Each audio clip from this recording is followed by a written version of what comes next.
Welcome back to the 365-Day Bible Challenge, Day 123, Judges chapter 11. Jephthah the Gileadite was a mighty warrior. His father was Gilead. His mother was a prostitute. Gilead's wife also bore him sons, and when they were grown up, they drove Jephthah away. "You are not going to get any inheritance in our family," they said, "because you are the son of another woman."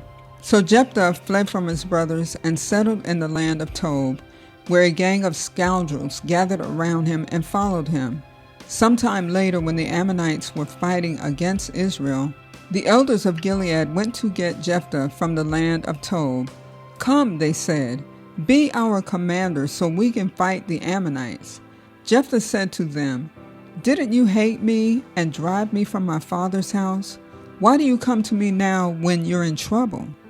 The elders of Gilead said to him, "Nevertheless, we are turning to you now. Come with us to fight the Ammonites, and you will be head over all of us who live in Gilead." Jephthah answered, "Suppose you take me back to fight the Ammonites, and the Lord gives them to me. Will I really be your head?"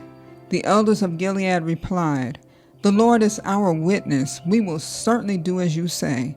So Jephthah went with the elders of Gilead, and the people made him head and commander over them, and he repeated all his words before the Lord in Mizpah. Then Jephthah sent messengers to the Ammonite king with the question, "What do you have against me that you have attacked my country?" The king of the Ammonites answered Jephthah's messengers, "When Israel came up out of Egypt, they took away my land from the Arnon to the Jabbok, all the way to the Jordan. Now give it back peaceably." Jephthah sent back messengers to the Ammonite king, saying, "This is what Jephthah says. Israel did not take the land of Moab or the land of the Ammonites. But when they came up out of Egypt, Israel went through the wilderness to the Red Sea and on to Kadesh. Then Israel sent messengers to the king of Edom, saying, 'Give us permission to go through your country,' but the king of Edom would not listen. They sent also to the king of Moab, and he refused, so Israel stayed at Kadesh. Next they traveled through the wilderness, skirted the lands of Edom and Moab, passed along the eastern side of the country of Moab, and camped on the other side of the Arnon. They did not enter the territory of Moab, for the Arnon was its border. Then Israel sent messengers to Sihon, king of the Amorites, who ruled in Heshbon, and said to him, "Let us pass through your country to our own place." Sihon, however, did not trust Israel to pass through his territory.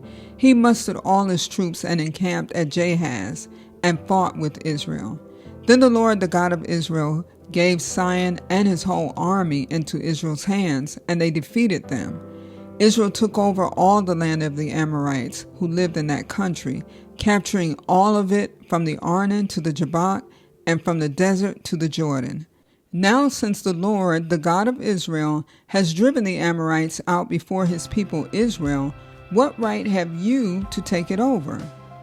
Will you not take what your God Shemas gives you?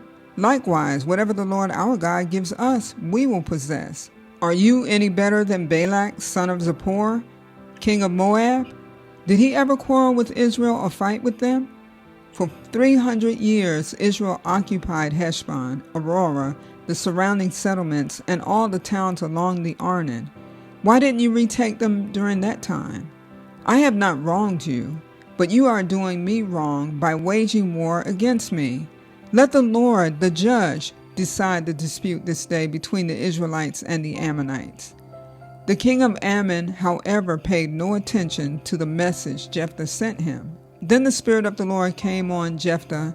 He crossed Gilead and Manasseh, passed through Mizpah of Gilead, and from there he advanced against the Ammonites. And Jephthah made a vow to the Lord, "If you give the Ammonites into my hands, whatever comes out of the door of my house to meet me when I return in triumph from the Ammonites will be the Lord's, and I will sacrifice it as a burnt offering."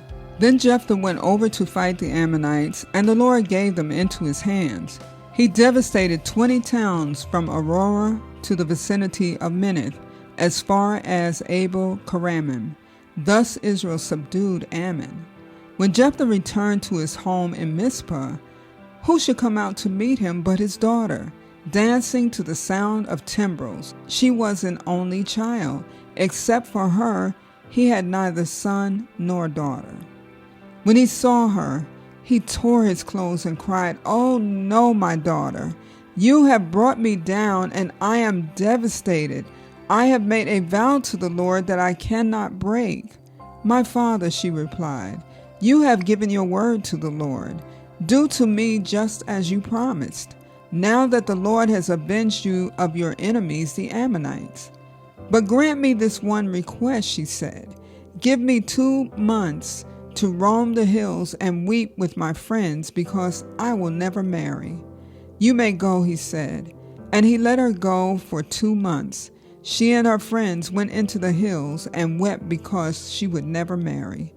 After the 2 months, she returned to her father, and he did to her as he had vowed. And she was a virgin. From this comes the Israelite tradition that each year the young women of Israel go out for 4 months to commemorate the daughter of Jephthah the Gileadite.